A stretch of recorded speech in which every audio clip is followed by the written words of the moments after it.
పత్రిక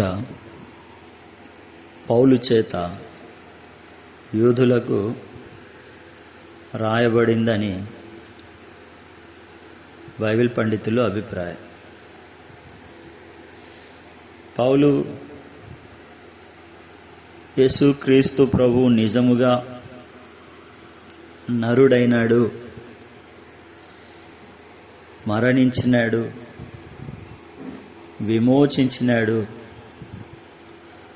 మన కొరకు విజ్ఞాపన చేస్తూ ఉన్నాడు, ధర్మశాస్త్రము నిరర్ధకం చేయబడింది, విశ్వాసము యేసుక్రీస్తు ద్వారా సార్థకము చేయబడుతూ ఉంది, పరలోకము మన స్వాస్థ్యము అనే వాస్తవమైన సత్యాలు లేకుండా పౌలు ఎప్పుడూ ఎక్కడా బోధ చేయలేదని బైబిల్ పండితులు అంటూ ఉంటారు. నిజమే, పౌలు రాసిన పత్రికలన్నిటిలో ఈ విషయాలు మనకు కనిపిస్తాయి. రుచికరమైనది అని చెప్పడానికి ఆ వంటలో ఉప్పు ప్రాముఖ్యమైంది. మంచి వంట అని చెప్పాలంటే ఆ వంటలో సరి అయిన విధానములో మరి ఉప్పు చేర్చబడినప్పుడే దానికి ఒక రుచి, రంగు, ఆ ఫ్లేవర్ అనేది కనిపిస్తుంది. పౌలు యొక్క పత్రికలో కానీ పౌలు యొక్క బోధలో కానీ మనము ఈ సత్యాలు చూస్తాం. అందుకే ఎంతో విశేషముగా, ప్రత్యేకంగా, ఆకర్షణీయంగా మరలా మరి తరచి చూచుటకు దైవ ఆత్మపూర్ణముతో కనిపిస్తూ ఉన్నాయి. అంటే ఆయన చెప్పకనే చెప్తూ ఉన్నాడు. ఏమని అంటే, మీరును యేసుక్రీస్తు ప్రభు యొక్క పుట్టుక, యేసుక్రీస్తు ప్రభు యొక్క మరణ, పునరుత్థాన, విమోచన కార్యాన్ని, మన కొరకు విజ్ఞాపన చేస్తున్న క్రీస్తును, నిరర్ధకము చేయబడిన ధర్మశాస్త్రాన్ని, సార్థకము చేయబడుతున్న విశ్వాసాన్ని, పరలోక స్వాస్థ్యాన్ని ప్రజలతో, అంటే సహపాఠి సహోదరులతో, సంఘము, సమాజము, సహవాసము, గుంపు ఇలాంటి వాటి మధ్య పంచుకొనుట వలన అనేకులు ప్రభువును తెలుసుకుంటారు. యేసుక్రీస్తు ప్రభువులో ఎదుగుటకు మరి దినదినాభివృద్ధి చెందడానికి ఎంతో తోడ్పడతాయి అని చెప్తూ ఉన్నాడు. అదే మనం చదివిన ఈ అధ్యాయంలో కనిపించే అమూల్యమైన సంపద. 20 వచనాలున్న ఈ అధ్యాయము, హెబ్రీయులకు రాసిన పత్రిక 6వ అధ్యాయము, వచన మార్చి చదువుతూ వచ్చినాం. ఇక్కడ మనకు కనిపిస్తూ ఉన్నది ఏంటంటే, వెనుకున్నవి మరచి ముందున్న వాటి కొరకు వేగిరపడుట, నిర్జీవ క్రియలను విడిచి మారు మనసు పొందుట, లోకమును విడిచి దేవుని యందు విశ్వాసము కలిగి ఉండుట అనే సత్యాలతో ఆరంభించబడతా ఉంది. మనకంటే ముందుగా, మన పక్షంగా యేసుక్రీస్తు ప్రభువు తెరలోపల ప్రవేశించినాడు.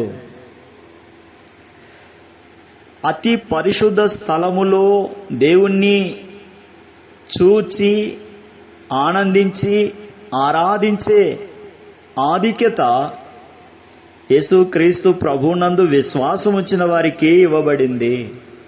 వెనక లోకం ఉంది, ముందు పరలోకం ఉంది. వెనక చీకటి ఉంది, ముందు మహాప్రకాశమానమైన వెలుగు ఉంది. వెనుక ఆయాసం ఉంది, అవమానం ఉంది, మూలుగు ఉంది, నిస్సహాయత ఉంది.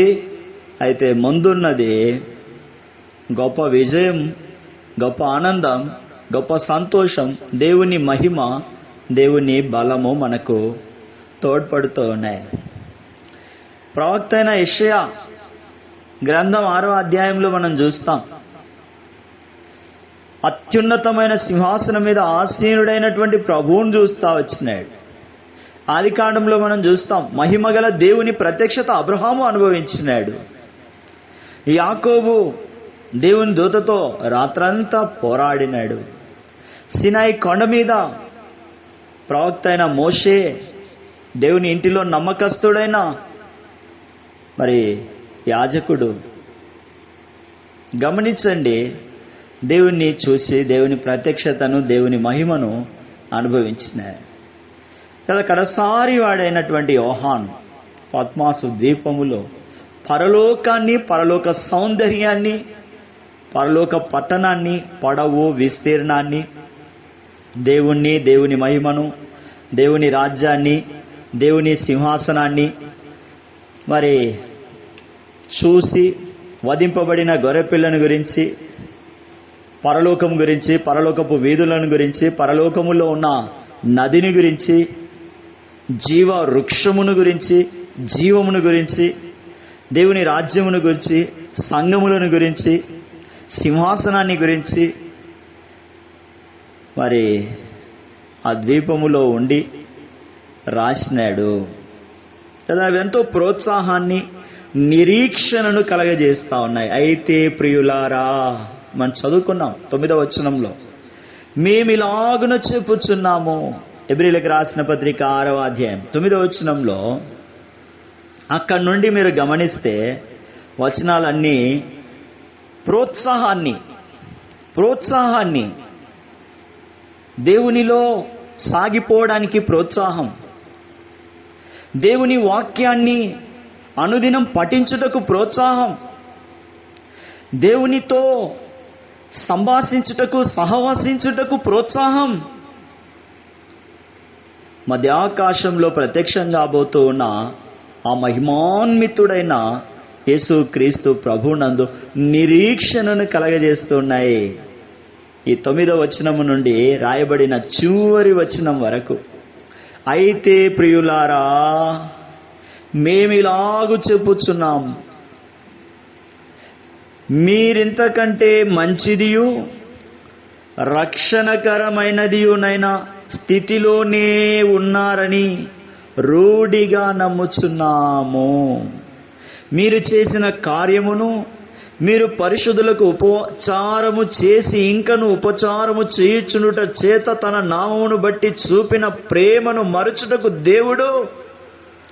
దేవుడు మీరు అన్యాయస్తులను చూసి ఉంటారు, అక్రమాన్ని చూసి ఉంటారు, మోసాన్ని చూసి ఉంటారు, దగను చూసి ఉంటారు కదా, దోచుకొనబడి ఉంటారు, నిర్ఘాంతపోయి ఉంటారు. అయితే రక్షణకరమైనది, పరిశుద్ధమైనటువంటిది, దేవుని ప్రేమను మరచుటకు దేవుడు అన్యాయస్తుడు కాడు. వాట్ ఎ గ్లోరీ కదా, మెస్మరైజింగ్ కదా. ఈ మాటలు విన్నప్పుడు, చదివినప్పుడు, అలా వేళ్లతో ఈ పదాలను, అక్షరాలను మనము స్పృశించినప్పుడు కలిగే ఆ అనుభూతి, ఆ ఎక్స్పీరియన్స్ మాటల్లో చెప్పలేము.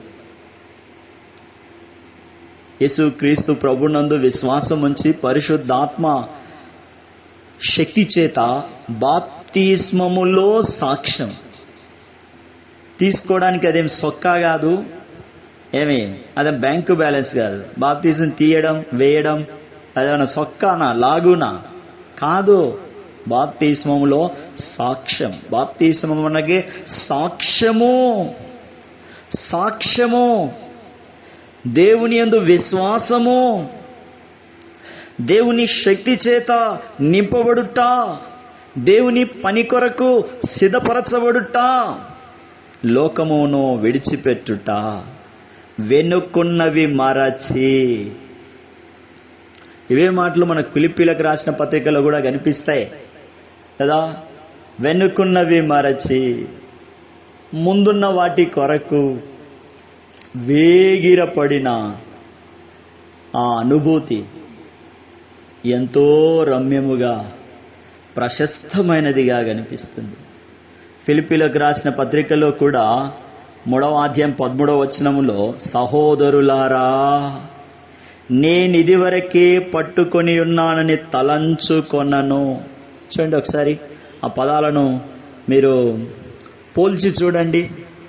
Between differences between. అయితే ప్రియులారా, హెబ్రీలకు రాసిన పత్రిక 6:9లో అయితే ప్రియులారా, ఫిలిప్పీలకు రాసిన పత్రిక 3:13లో సహోదరులారా. దీర్ఘం. ఎక్కడి నుండి? భూమికి పునాది వేసి కదా, అక్కడి నుండి ఆరంభమై ఎక్కడి వరకు? పరలోక రాజ్యం మనం చేరున్నంత వరకు, నిత్య రాజ్యములో యుగాయుగాలు, సర్వయుగములు దేవుడు తనకిష్టమైన ప్రజలతో ఆనందిస్తూ కదా, ఆ ఆరాధన ధ్వనులు, ఆ స్తుతి గీతాల ఆలాపనలు, అబ్బో, భూమి మీద ఏదో ఒక చిన్న ట్యూన్ సక్సెస్ అయితేనే గొప్ప celebration. Every tune success in heaven. పరలోకములో ప్రతి ట్యూన్ కూడా, ప్రతి రాగము, ప్రతి సంగీతము పరలోక సంబంధమైనది. నేను చెప్తా ఉన్నది భూ సంబంధమైనది కాదు. అవి తలనొప్పిని తీసుకొస్తాయి. ఇంకా ఎక్కువగా వింటే బోన్కి బ్రేకప్ తీసుకొని వస్తాయి. ఇంకా ఎక్కువ వింటే శరీరం అంతా వికారం అయిపోతుంది. అయితే పరలోకపు మాధుర్యం, పరలోకపు మన్నా, పరలోకపు గీత ఆలాపన, దేవదూతలు కదా. లూకా సువార్తలో యేసుక్రీస్తు ప్రభువు జన్మించినప్పుడు భూమి మీదికి నరునిగా వచ్చినప్పుడు మనం చూస్తాము, ఇక్కడ సర్వోన్నతమైన స్థలములలో దేవునికి మహిమ, ఆయనకి ఇష్టమైన మనుషులకు భూమి మీద సమాధానము. వాటే కదా, ఎంత అద్భుతం కదా. ఈ ఫిలిప్పీలకు రాసిన పత్రిక 13లో సహోదరులారా, నేనిది వరకే కదా, ఇదివరకే. అయితే ఒకటి చేయుచున్నాను, ఏంటిది?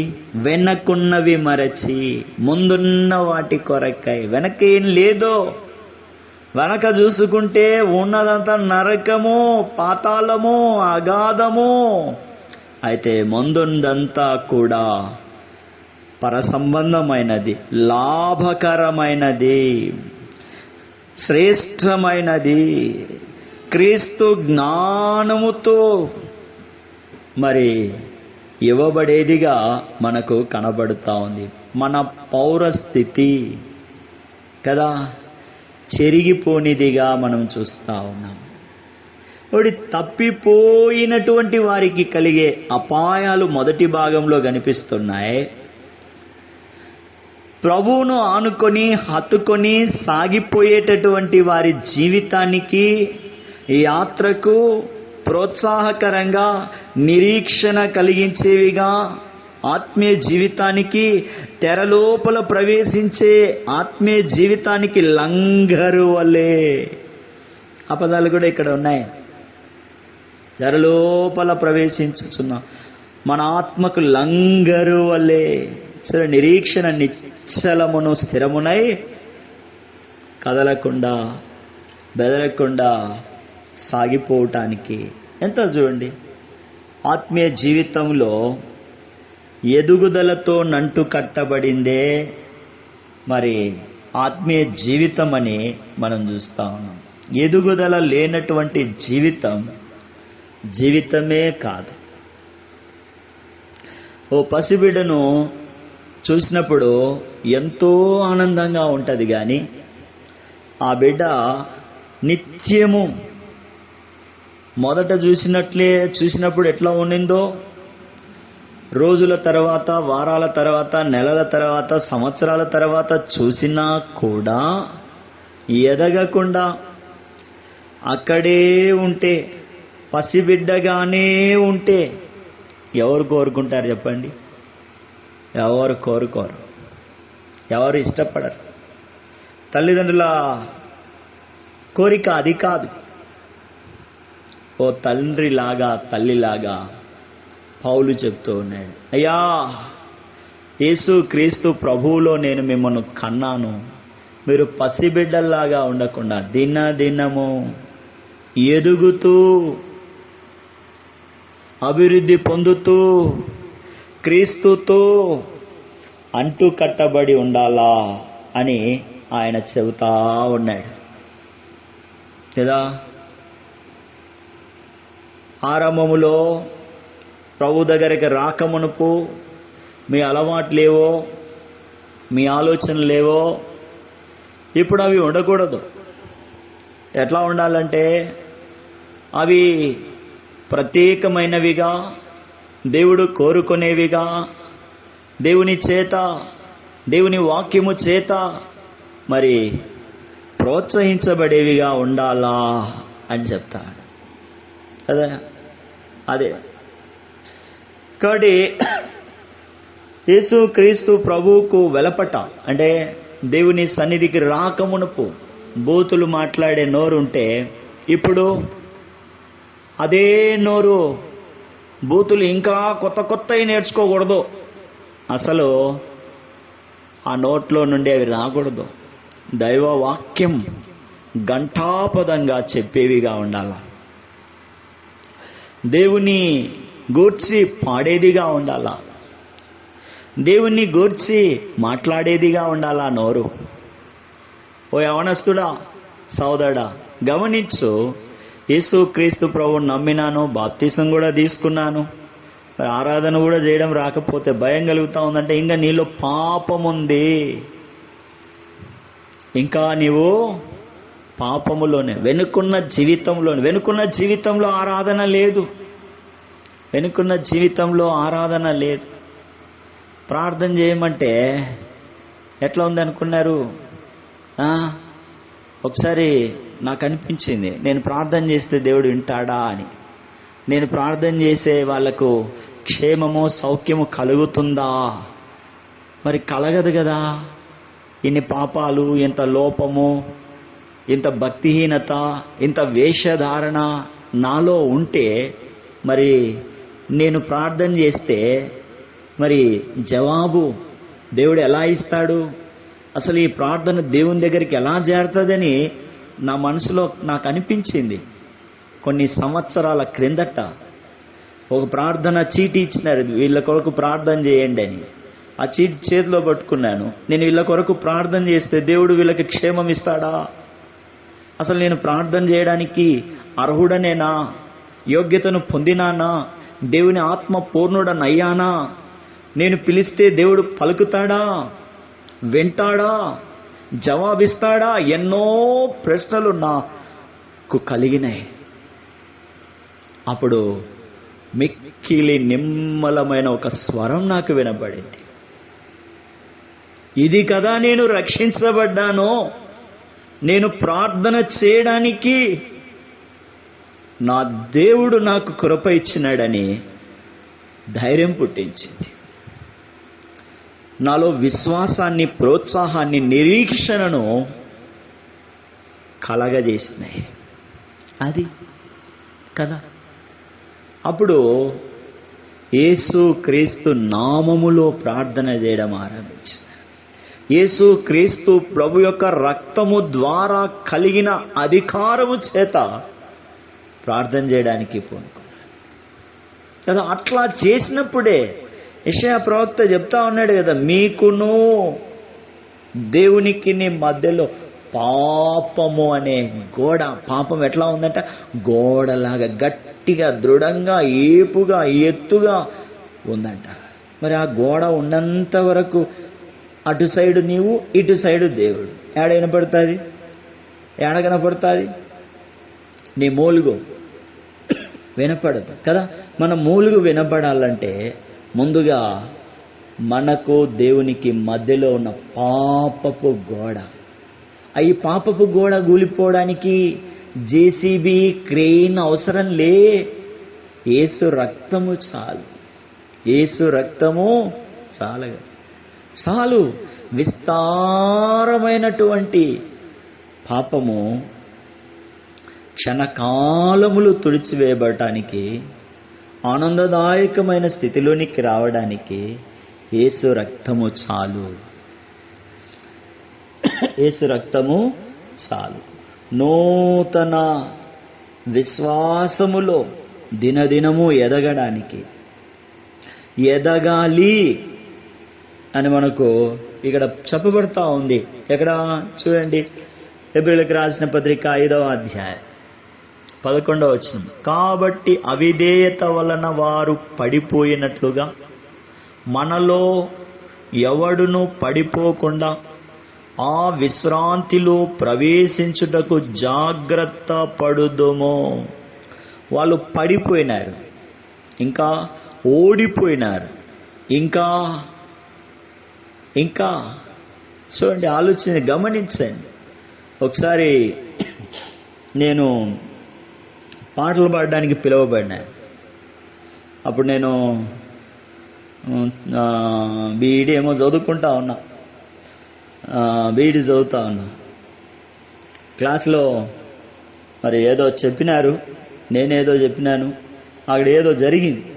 అది దేవునికి ఇష్టమైంది కాదు, అది దేవుడు మెచ్చుకునేది కాదు. ఆ విషయం నాకు నా మనస్సాక్షి చెప్తా ఉంది. మరి ఆ రోజే నన్ను పిలిచినారు, నేను పోయినాను. శివుని గీతాలు తెలిసిన పాట పాడుతూ ఉంటే లోపల మనసు చెప్తా ఉంది, ఎట్లా పాడతావు పాపం పెట్టుకొని, నీవు కంట్రోల్ చేసుకోవడం చేతగాక, నీ చూపులు, ఆలోచనలు, మాటలు, తలంపులు, క్రియలు కంట్రోల్ చేసుకోవడం చేతగాక నీకు ఇటుకు వచ్చి ఎట్లా పాడతావు? నా మనసు నాకు చెప్తా, మీ గురించి నా మనసు నాకు చెప్తా ఉంది. ఏం చేయాలా? మత్తయి సువార్తలో ఒక మాట గుర్తుకొచ్చింది. బలిపీఠం మీద బలి అర్పించేటప్పుడు గుర్తుకొస్తే దాన్ని ఇడిచిపెట్టి, అక్కడే వదిలిపెట్టి వచ్చి ముందు సమాధానపడమని. ఇప్పుడు ఈ వాక్యాలన్నీ నాకు గుర్తుకొస్తా ఉన్నాము, నా కళ్ళ ముందు కనిపిస్తా ఉంది.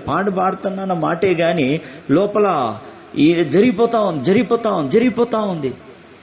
ఇక ఎటకేలకు మరి ఆ సమయం అయిపోయింది, పాటలు పాడే సమయం అయిపోయింది. కిందికి వచ్చినాను, కూర్చున్నాను.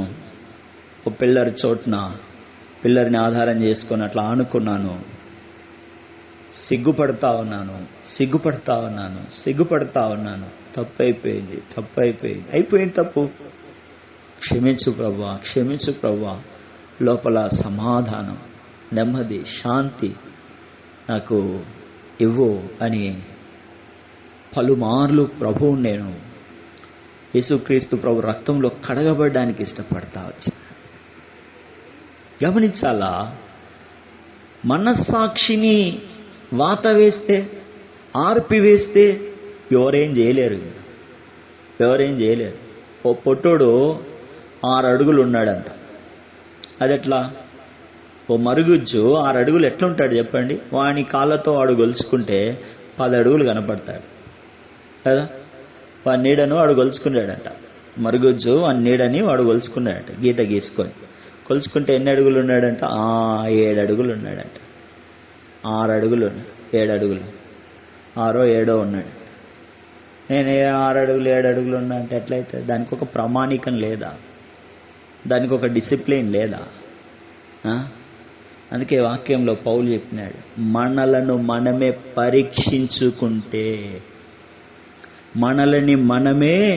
పరీక్షించుకుంటే, శిక్ష లేదు. ఎట్లా పరీక్షించుకోవాలా? ఇప్పుడు నేను కుటుంబంగా మారినాను. నాకు భార్య ఉంది, నాకు 2 పిల్లలు ఉన్నారు, తల్లి ఉంది, తండ్రి ఉంది, ఉద్యోగం ఉంది. ఈ అన్ని ఫ్యాక్టర్స్లో, ఈ అన్ని కోణాలలో నన్ను నేను పరీక్షించుకోకపోతే నేను వెనుకున్నవి ఎట్లా మర్చిపోయినట్లయితుంది? నన్ను నేను ప్రభు రక్తానికి అప్పగించుకోకపోతే ముందుకు ఎట్లా నేను సాగిపోగలను? ఎట్లా సాగిపోగలను? ఆ దేశంలో ఒక పరుగు పందెం జరుగుతూ ఉంది, ఇంగ్లాండ్ దేశం. మరి చాలామంది గెలవడానికి పార్టిసిపేట్ చేసినారు. గెలిచిన వారికి మరి ఆ దేశపు సింహాసనం మీద కూర్చుండే అధికారం ఇవ్వబడుతుంది. మరి సిగ్నల్ వచ్చింది పరుగు పందెంలో. మరి ప్లేయర్స్ అందరూ కూడా పరుగు తీస్తూ ఉన్నారు. ఉన్నట్లుండి చటక్కున ఆ చివరి నుండి ఎవరో కొన్ని వెండి నాణ్యాలు అట్లా పరుగు తీసే వాళ్ళ కాళ్ళ ముందర పడేసినారు. కొంతమంది పరుగు ఆపేసి వెండి నాణ్యాలు వేరుకుంటా ఉన్నారండి. ఆ వెండి నాణ్యాలు సేకరిస్తూ ఉన్నారంట. అవన్నీ తీసుకొని సంచిలో వేసుకొని మళ్ళీ పరుగు ఆరంభించినాయంట. ఇదేంది పరుగు? ఇది కూడా ఒక పరుగేనా? పౌలు అంట నా పరుగును కదా, మరి ఇది కూడా ఒక పరుగేనా? నీతి కిరీటం కొరకు ఇది కూడా ఒక పరుగేనా? చూడండి, ఆరంభిస్తారు. వీళ్ళు చాలా వెనకబడిపోయినారు, వెనక పరిగెత్తా. ఇంకా కొంత మంది పరిగెత్తా ఉన్నారు. ఉన్నట్లుండి చటుక్కున్న బంగారు నాణ్యాలు వేయబడ్డాయంట ఆ పరిగెత్తే వాళ్ళ ముందర. వారిలో కొందరు ఆగిపోయి వెండి నాణ్యాలకు ఆగనటువంటి వాళ్ళు బంగారు నాణ్యాలకు. చూడు, మనం ఎక్కడ బ్రేక్ తీసుకుంటామో తెలిసినోటోళ్ళు మన చుట్టూ ఉన్నారు. మనం ఎక్కడ పడతామో తూలనాడుతామో పట్టుకోవడానికి, పడేయడానికి, వెనక్కి లాగడానికి రెడీగా ఉన్నారు. చూడు, ఆ పరుగు పందెంలో ఒకే ఒక్కడు వెండికి కానీ, బంగారకు కానీ, వజ్రాలకు కానీ, మాణిక్యాలకు కానీ, ముత్యాలకు కానీ లొంగకుండా, వంగకుండా, కుడికి కానీ ఎడమకు కానీ చూడకుండా స్ట్రైట్గా పరిగెత్తకుండా పోయినాడు. గెలిచినాడు, ఆ సింహాసనం మీద కూర్చున్నాడు. మిగతా వాళ్ళు దాసులైనారు, పనివాళ్ళైనారు. వెన్నుకున్నవి మరచి కదా. ఆత్మీయ జీవితంలో ఎదగడం అంటే ఎదుగుట కొరకైన అర్హత. ఎదుగుట కొరకైన అర్హత. ఏంటిదా అర్హత? ఏంటా క్వాలిఫికేషన్? డెవలప్మెంట్ క్వాలిఫికేషన్స్, అభివృద్ధికి క్వాలిఫికేషన్స్. ఏంటివి అంటే మొదట మానుకోవాలి. క్వాలిఫికేషన్లో ఫస్ట్ డాక్యుమెంట్ ఈజే మానుకొనుట. రెండవ డాక్యుమెంట్ ఏంటంటే సాగిపోవుట. క్వాలిఫికేషన్స్. ఇప్పుడు సిఎంఓ నుండో పిఎంఓ ఆఫీస్ నుండో ఒక రిక్రూట్మెంట్ వచ్చింది, ఓ నోటిఫికేషన్ వచ్చింది. అందులో ఈ పోస్ట్కి ఎవరు ఎలిజిబుల్ అంటే కొన్ని క్వాలిఫికేషన్స్ ఉంటాయి. వాళ్ళు మాత్రమే వాటిని అప్లై చేయడానికి ఎలిజిబుల్. అందరు కాదు. చదువుకొని ఉంటారు, అందరూ చదువుకొనే ఉంటారు, కానీ అందరికీ ఎలిజిబిలిటీ రాదు. మరి ఎవరికి వస్తుంది? అక్కడ 2 డాక్యుమెంట్స్ ఉన్నాయి, 2 కండిషన్స్ ఉన్నాయి. 2 terms are there. The first one is ఏంటిది? ఫస్ట్ది మానుకొనుట, అంటే టు సపరేట్, దూరముగా వచ్చుట, వేరుపడుట. ఇది క్రైస్తవ జీవితంలో ఎదుగుటకు మొదటి మెట్టు. ఎప్పటిది? యేసుప్రభువుని నమ్మకం ముందు అదే స్థలము, యేసుప్రభువుని నమ్మిన తర్వాత కూడా అదే స్థలమే. యేసుక్రీస్తు ప్రభువుని నమ్మకం ముందు అదే స్నేహితులే, యేసుప్రభువుని నమ్మిన తర్వాత కూడా అదే స్నేహితులే. What a change! ఏం మార్పు వచ్చింది? ఏం మారింది? యేసుప్రభువుని నమ్మకం ముందు అదే బైబిలే, యేసుప్రభువుని నమ్మిన తర్వాత అదే బైబిలే. దాన్ని తెరిచి చూస్తే కదా, ఊరికే చూస్తేనే సరిపోదు, చదివి కొంచెమైనా దాని గురించి ఆలోచన చేసా. బై హార్ట్ చేస్తేనే కదా గుర్తుండేది, అవసరమైనప్పుడు వాడుకోవడానికి ఉపయోగపడేది. మొదటి డాక్యుమెంట్, ఫస్ట్ క్వాలిఫికేషన్ ఏంటంటే మానుకొనుట. రెండవది ఏంటంటే ముందుకు సాగిపోవుట. ఫస్ట్ డాక్యుమెంట్ గురించి చూద్దాం, క్లుప్తంగానే చూద్దాం. ఒకటి ఏంటంటే మానుకోవాలి, అంటే వేరుపరుచుట, దూరముగా ఉండుట. వారికి, ఎవరికి? లోకానుసారులకు, యేసు క్రీస్తు ప్రభువును నమ్మనటువంటి వారికి, అవిశ్వాసులకు, అవిధేయులకు. మనం ప్రార్థన చేద్దామంటే ఏం ప్రార్థన లేబో చేసినావు కానీ చేసి ఇట్లాంటి వాళ్ళకు మనం దూరంగా ఉండడమే మరి ఫస్ట్ క్వాలిఫికేషన్. మనకు అట్లా ఆడిది ప్రార్థన చేద్దామంటే ప్రార్థన కాకుండా వ్యవహారం చేయడానికి ఎవరైతే ఎక్కువ ఇంట్రెస్ట్ వాళ్ళతోనే మనం ముందుకు తోసుకొని ఇంకా ఏమిలే నోట్లో నోరు పెట్టి ఇంక అబ్బా ఇంక చెప్పండి అలివి కాదనుకో. వాటికి దూరంగా ఉంటాయి. ఇవి మానుకోవాలి. 2వ వచనంలో రాసినారు, క్రీస్తు గూర్చిన మూల ఉపదేశము. క్రీస్తును మానుకోకూడదు, ఎంత మాత్రము కూడా యేసు ప్రభువును విడవనే కూడదు. మానుకోవాల్సింది ఏంటంటే క్రీస్తును గూర్చిన, చూడండి 5వ అధ్యాయం 12వ వచనంలో, ఎందుకనగా దేవుని వాక్యము సజీవమై బలము గలదై రెండంచులు గల ఎటువంటి ఖడ్గము కంటేనూ వాడిగా ఉండి ప్రాణాత్మలను కీళ్లను మూలుగను విభజించునంత మటుకు దూరుచు హృదయం యొక్క తలంపులను ఆలోచనలను శోధించుచున్నది. ఇది ఉందా? ఎప్పుడన్నా అనిపించిందా? వాక్యం చెప్తూ ఉన్నప్పుడు ఎప్పుడైనా వాక్యం నిన్ను శోధించిందా? ఇస్తే కదా వినడానికి. కూర్చున్నామంటే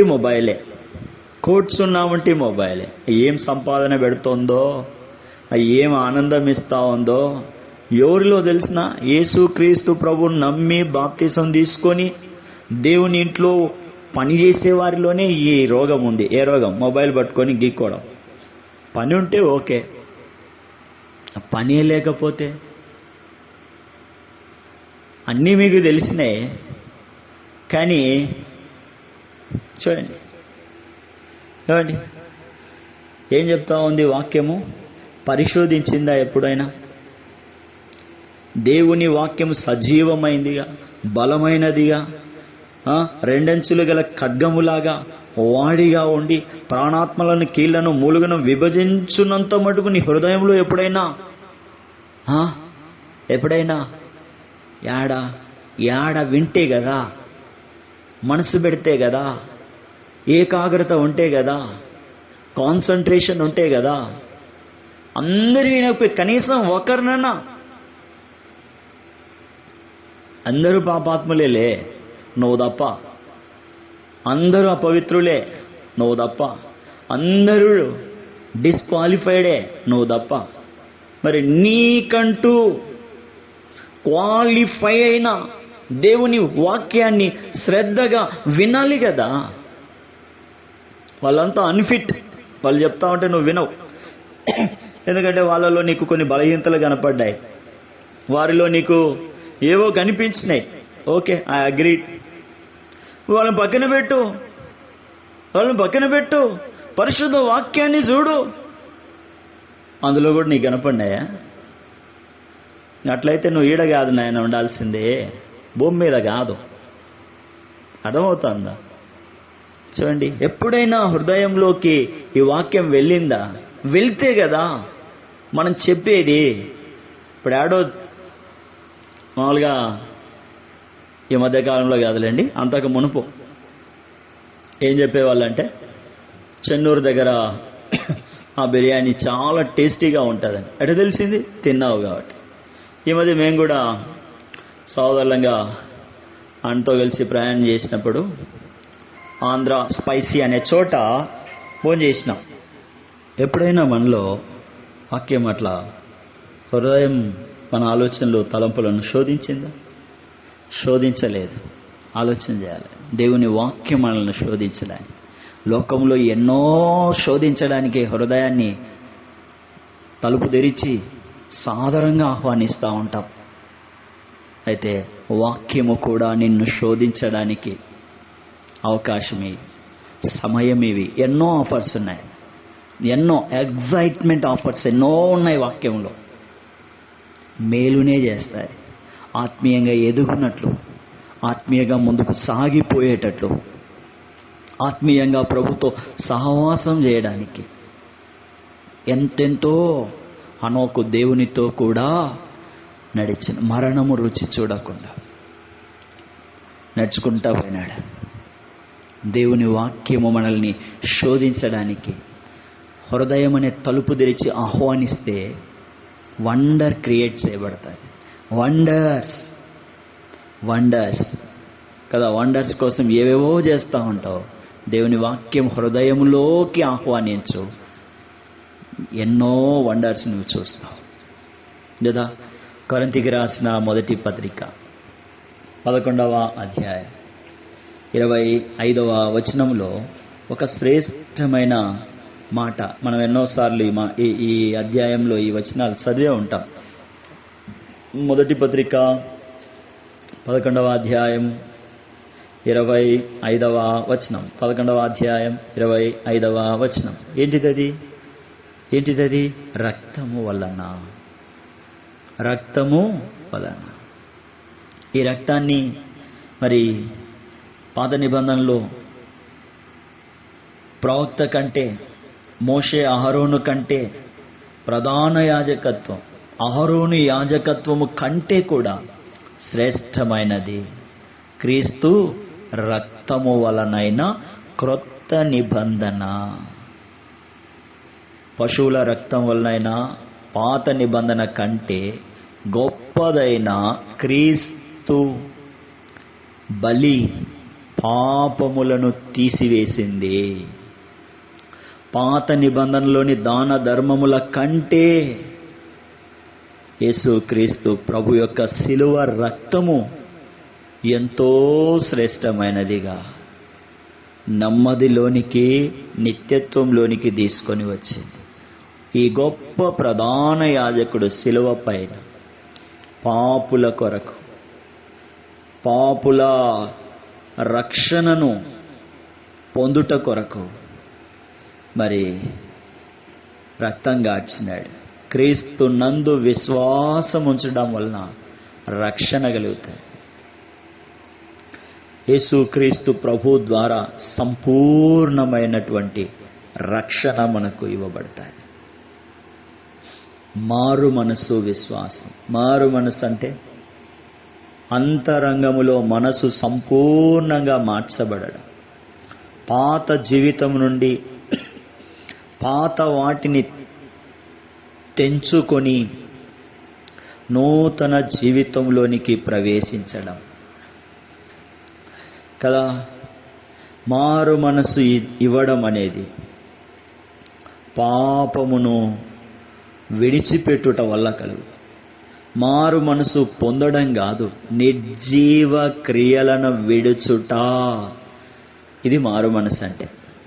మొదటిదేంటిది? నిర్జీవ క్రియలను విడిచిపెట్టుటే మారు మనస్సు. ఇది మనం చదువుతా ఉన్నాం మొదటి వచనములో, మొదటి భాగములోనే చదువుతా ఉన్నాం. నిర్జీవ క్రియలను విడిచిపెట్టుట. ఒకటి నిర్జీవం, జీవము లేనివి, ఉపయోగము లేనివి. కాబట్టి వాటిని చేయడం వల్ల అంత ఉపయోగం లేదు. వాటిని విడిచిపెట్టడం అనేదే శ్రేష్టం. ఈ నిర్జీవ క్రియలు సంపూర్ణ సిద్ధిని కలగజేయవు. క్రియల చేత, మానవుని క్రియలన్నీ మురికే పేలికలని వాక్యం చెప్తాం. క్రియల చేత రక్షణ దొరకదు. మతాచారాల వల్ల, ధర్మశాస్త్ర సంబంధమైన క్రియల వల్ల, పౌలు చెప్పినాడు రోమీయులకు రాసిన పత్రిక 3:20లో, ఇవి రక్షణలోనికి, సంపూర్ణతలోనికి, దేవుని విషయమైన మారు మనసులోనికి తీసుకొని రావు. అవి నిర్జీవమైనవి, అవి జీవము లేనివి. జీవము లేని మనిషికి జీవమిచ్చేవి యేసుక్రీస్తు ప్రభు రక్తమే. అవి నిర్జీవ క్రియలు. చూడండి, అపోస్తలుల కార్యములు 8:21 చదువుతాం మనం ఓ మాట. నీ హృదయము దేవుని ఎదుట సరైనది కాదు గనుక. ఇప్పట్లో ఈ మాట ఎవరైనా చెప్పినారనుకో, సోదరుడా, యవనస్తుడా, అక్క, అమ్మా, నీ హృదయము దేవుని ఎదుట సరైనది కాదు అంటే అయిపోయాక ఫైరే. ఈ కార్యమునందు నీకు పాలు పంపులు లేవు. నీ చెడుతనము మానుకొని మారు మనసు నొంది ప్రభువును వేడుకో. ఒకవేళ నీ హృదయాలోచన క్షమింపబడవచ్చు. ఘోరమైన దుష్టత్వము నుండి, దుర్నీతి బంధకము నుండి విడిపింపబడతావు కదా. చూడండి, దేవుని యందు విశ్వాసం ఉంచు, హృదయంలో వాక్యానికి అవకాశం ఇవ్వు అని చెప్పబడతా ఉంది. ఇది ఏం చేస్తుంది? క్రైస్తవ జీవితం ఎదగడానికి తోడ్పడుతుంది. ఏం విడిచిపెట్టాలి? నిర్జీవ క్రియలు. ఎన్నో మూలపాఠాలు ఉన్నాయి కదా. ఈ మూలపాఠాలు ఏవి కూడా మనల్ని సత్యములోనికి తీసుకొని రావు, మారు మనసులోనికి తీసుకురావు, రక్షణను కలగజేయలేవు. పశువుల రక్తం వలన, కోడెల రక్తం వలన, యజ్ఞ యాగాదుల వలన, కర్మకాండల వలన, మతాచారాల వలన, ప్రాచీన సంప్రదాయాల వల్ల ఇవేవి మనల్ని రక్షణలోనికి తీసుకురావు అని పరిశుద్ధ గ్రంథం చెప్తా ఉంది. అదెట్లా అంటే నీకు కొన్ని దినాల తర్వాత తెలుస్తుంది. పరిశుద్ధ గ్రంథంలో ఒక ధనవంతుడి నీలాగే అన్నాడు, తిన్నంత బతికినంత కాలం తినడం, తాగడం, సుఖించడమే. చచ్చిపోయినాడు ఒకరోజు. అప్పుడు తెలిసింది, తినడం, తాగడం, ఈ పద్ధతులు అవి ఇవి చేసుకుంటా ఉంటే పరలోకం చేరుకుంటాం, దేవుని ఇంటికి చేరుకుంటానని అనుకున్నాడు. కానీ నరకంలో యాతన పడతా ఉన్నాడు, కేకలేస్తా ఉన్నాడు, రోదన చేస్తా ఉన్నాడు, మూలుగుతా ఉన్నాడు. అంధకార అగాధ కూపములో ఎక్కి రాలేనంత అగ్ని ఆరని పురుగు చావని లోకములో దహింపబడతా ఉన్నాడు.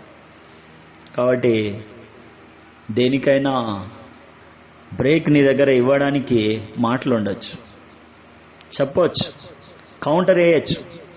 అయితే ఒక దినాన నీ కౌంటరు నిన్ను గాలం వేస్తే చేప ముక్కుకు అది గాలానికి తగులుకొని విలవిలలాడి తర్వాత ప్రాణాన్ని కోల్పోయి ఒకరికి ఆహారముగా మారిపోయినట్లు పాపమనే గాలంలో నువ్వు చిక్కుకొని ఉన్నంత కాలం, పాపమనే వలలో, లోకమనే మాయలో, ఆచారమనే వలలో నువ్వు పడి ఉన్నంత కాలము మరి నీకు రక్షణ లేదు. వాటిని విడిచిపెట్టనంత కాలము మారు మనసు లేదు. అయితే వాక్యం చెప్తా ఉంది, ఇవన్నీ నువ్వు విడిచిపెడితే దేవుని వరాన్ని నువ్వు పొందుతావు, పరిశుద్ధాత్మ యొక్క నడిపింపులోనికి వస్తావు, సత్యమును గూర్చిన అనుభవ జ్ఞానము నీకు తెలియజేయబడుతుంది అని వాక్యం చెప్తా ఉంది. మాన్యమైన దాని కొరకు, ముందున్న దాని కొరకు వేగిరపడతావని వాక్యము హెచ్చరిక చేస్తూ ఉంది. ఒకటి, దేవుని మహిమ నిత్యమైనది, వాడబారనిది, సత్యమైనది, దేవుని దృష్టికి అనుకూలమైనటువంటిది. ఈ సత్యాలన్నీ కూడా యేసుక్రీస్తు ప్రభు రక్తములో, యేసుక్రీస్తు ప్రభు నందు విశ్వాసం ఉంచినప్పుడే సాధ్యమవుతాయి. అందుకే పౌలు అన్నాడు 16వ అధ్యాయం 31 అపోస్తలుల కార్యముల్లో, ప్రభు అయిన యేసునందు విశ్వాసం ఉంచుము, ప్రభు అయిన యేసుతో జీవితాన్ని ఆరంభించుము. అప్పుడు నీ జీవితం వింతైనదిగా, అప్పుడు నీ జీవితం విశేషమైనదిగా, అప్పుడు నీ జీవితం పరిమళ భరితమైనదిగా, అప్పుడు నీ జీవితం మరి మాన్యమైనదిగా ఉంటుంది అని చెప్తా. మాన్యమైనదిగా ఉంటుంది, లేకపోతే నిర్జీవమైనదిగా, నిర్జీవమైనటువంటిదిగా ఉంటుంది, నిర్జీవమైనటువంటిదిగా ఉంటుంది. కాబట్టి ముందుకు సాగిపోవాలంటే వెనుకున్నవి విడిచిపెట్టాలి. వెనుకున్నవి విడిచిపెట్టకుండా ముందుకు సాగడం అనేటటువంటిది ఎంత మాత్రం కూడా సాధ్యం కాదు. నిర్జీవ క్రియలను విడిచిపెట్టి, ధర్మశాస్త్ర సంబంధమైన క్రియలను విడిచిపెట్టి యేసుక్రీస్తు ప్రభు నందు విశ్వాసం ఉంచటం వల్ల మరి గొప్ప ధన్యత. మనం చూస్తాం బాప్తిస్మము, హస్త నిక్షేపణ, బాప్తిస్మం కదా. ఫిబ్రవరికి రాసిన పత్రికలో క్రీస్తు నొద్దకు వచ్చిన వారికి ఇవ్వబడేటటువంటిది, యేసుక్రీస్తు ప్రభుతో జీవించగోరేటటువంటి వారు ఇచ్చేటటువంటి సాక్ష్యం. యేసుక్రీస్తు ప్రభుతో జీవించేటటువంటి వారు ఇచ్చేటటువంటి సాక్ష్యం, అది సాక్షార్థమైన జీవితం. ఇదిగో నేను యేసుక్రీస్తు ప్రభువును, దేవుణ్ణి ఎరగనప్పుడు, దేవుణ్ణి చూడనప్పుడు నా జీవితం ఇలా ఉండింది.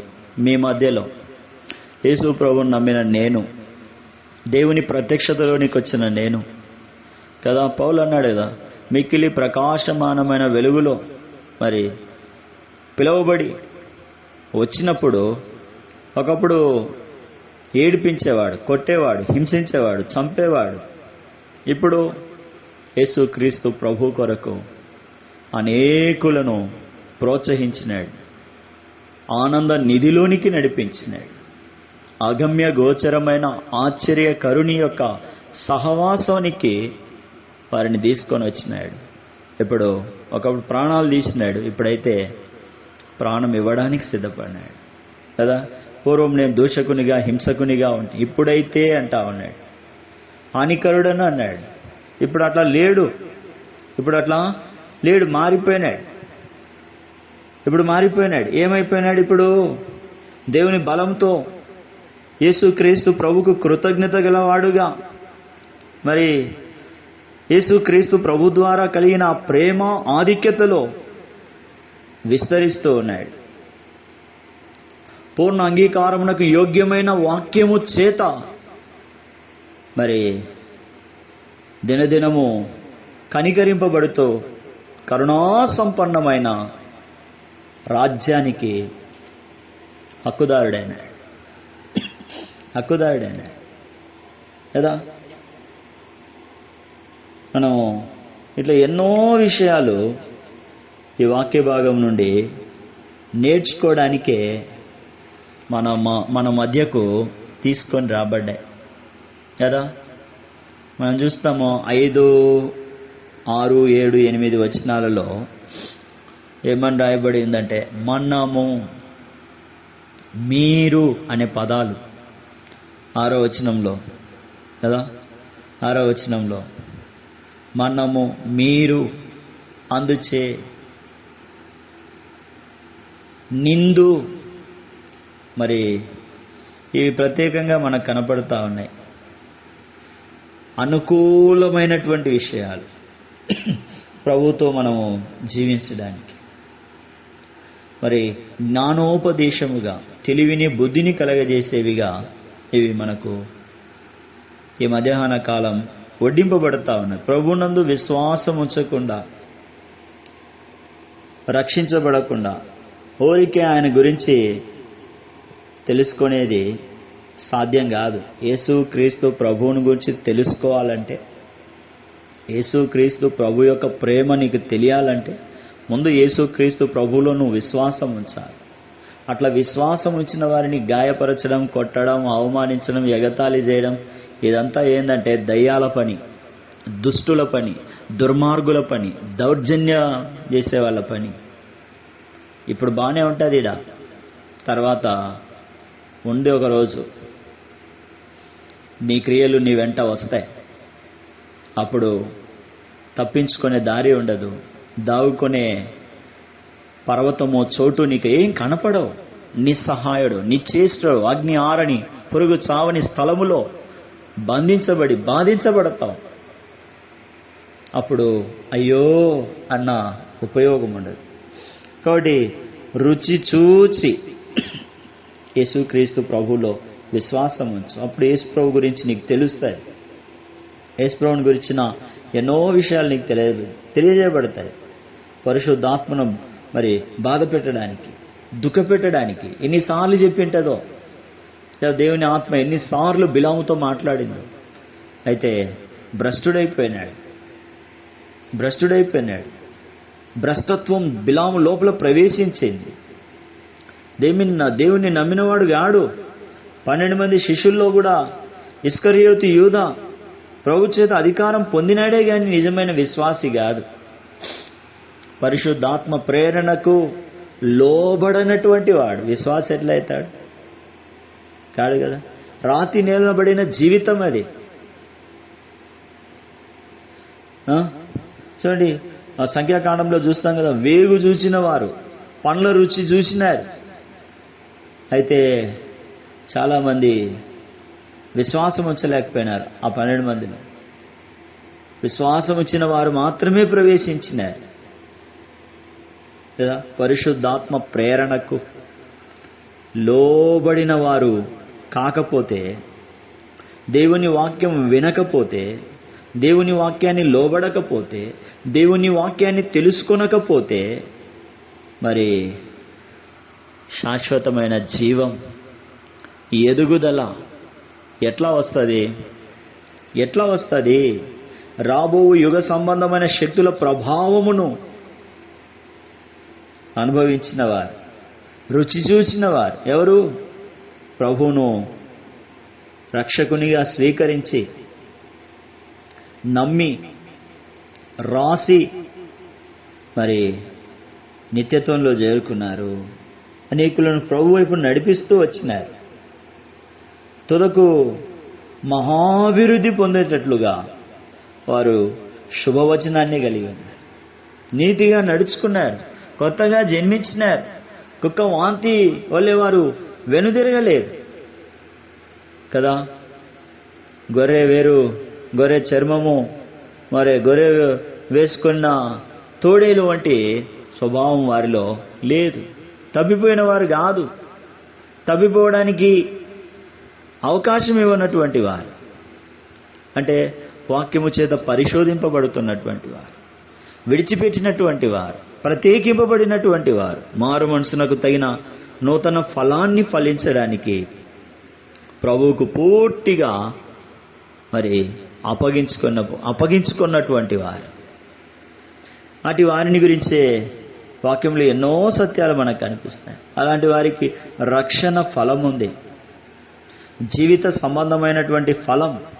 పేతురు రాసిన మొదటి పత్రిక 1వ అధ్యాయం 8-9 వచనాలలో చూస్తే ఏ ఫలం అది? రక్షణ ఫలము. ఏ ఫలం అది? రక్షణ ఫలము. జీవిత సంబంధమైనటువంటి ఫలాలు, ఆ రక్షణ ఫలము. దాని రుచి ఏంటంటే పరిశుద్ధత. ఆ రక్షణ ఫలం యొక్క రుచి పరిశుద్ధత. రక్షణ ఫలం యొక్క రుచి పరిశుద్ధత. పౌలు రాస్తాడు మరి 6వ అధ్యాయం రోమీయులకు రాసిన పత్రిక 22వ వచనంలో మీరు చూస్తే, అయినను ఇప్పుడు పాపం నుండి విముక్తింపబడి దేవునికి దాసులైనందున పరిశుద్ధత కలుగుటయే మీకు ఫలం, దాని అంతము. అర్థమవుతుందా? రక్షణ ఫలం యొక్క రుచి పరిశుద్ధత, దాని అంతము నిత్య జీవం. అర్థమైందా? రక్షణ ఫలం యొక్క రుచి, రక్షణ ఫలం యొక్క క్వాలిటీ నిత్య జీవం. రెండవదిగా చూస్తాం ఎఫెసీయులకు రాసిన పత్రిక 5వ అధ్యాయం 9వ వచనంలో ఏ ఫలం అది? 5వ అధ్యాయం 9వ వచనంలో ఏ ఫలం అది? వెలుగు ఫలము. ఏ ఫలం అది? వెలుగు ఫలము. వెలుగు ఫలము సమస్త విధమైన మంచితనం, నీతి, సత్యమును వాటిలో కనబడుతూ ఉంది. వెలుగు ఫలములో ఏం కనబడుతాను? నీతి, సత్యము కనబడుతుంది. చాలామంది వెలుగు దగ్గరికి రావడం లేదు. వెలుగు లోకంలోకి వచ్చి ఆ వెలుగులోనికి రావడానికి ఇష్టపడడం లేదు. దేవుని ఇంటికి వస్తూ ఉన్నారు, కానీ ఆ వెలుగులోనికి, నీతిలోకి, సత్యంలోకి రావడానికి ఇష్టపడడం లేదు. 2 ఫలాలు. ఒకటి రక్షణ ఫలం, దాని యొక్క రుచి పరిశుద్ధత, దాని క్వాలిటీ నిత్య జీవం. వెలుగు ఫలం, దాని యొక్క రుచి ఏంటంటే నీతి, సత్యము. ఇంకా మనం చూస్తాం ఆత్మ ఫలాలు ఉన్నాయి. ప్రేమ, సంతోషం, సమాధానం, దీర్ఘశాంతం, దయాళుత్వం, మంచితనం, విశ్వాసం, సాత్వికం, ఆశానిగ్రహం అనే ఈ ఫలాలు, ఇవన్నీ కూడా ఆత్మ సంబంధమైన దేవునికి ఇష్టమైన రుచిని కలిగి ఉన్నాయి. ఫిలిప్పి 1:11 చూస్తాం. నీతి ఫలము 1:11 చూస్తాం. నీతి ఫలము, నీతి ఫలముతో, మరి ఈ నీతి ఫలం యొక్క రుచి ఏంటంటే నిర్దోషమును, పరిశుద్ధమును, దేవుని ఎదుట నిలబడేటటువంటి భాగ్యం. ఇంకా మనం చూస్తాం 5వ ఫలము హెబెలుకు రాసిన పత్రిక 13వ అధ్యాయం 15వ వచనంలో భక్తి ఫలాలు. భక్తి ఫలాలు 13వ అధ్యాయం 15వ వచనంలో భక్తి ఫలాలు. ఏ ఫలాలు అవి? కాబట్టి ఆయన ద్వారా మనం దేవునికి ఎల్లప్పుడూ స్తుతియాగము చేదు, అనగా ఆయన నామమును ఒప్పుకొని జిహ్వా ఫలము అర్పించదు. భక్తి ఫలము, ఆరాధన, ప్రార్థన, సమర్పణ, ఇది మరి ఎగడమనగ ఈ ఫలాలు. ఇది ఎదగడం అంటే పెరిగి పెద్దది, పూలు లేవు, కాయలు లేవు, పిందెలు లేవు, ఫలాలు లేకపోతే ఏం బాగుంటుంది?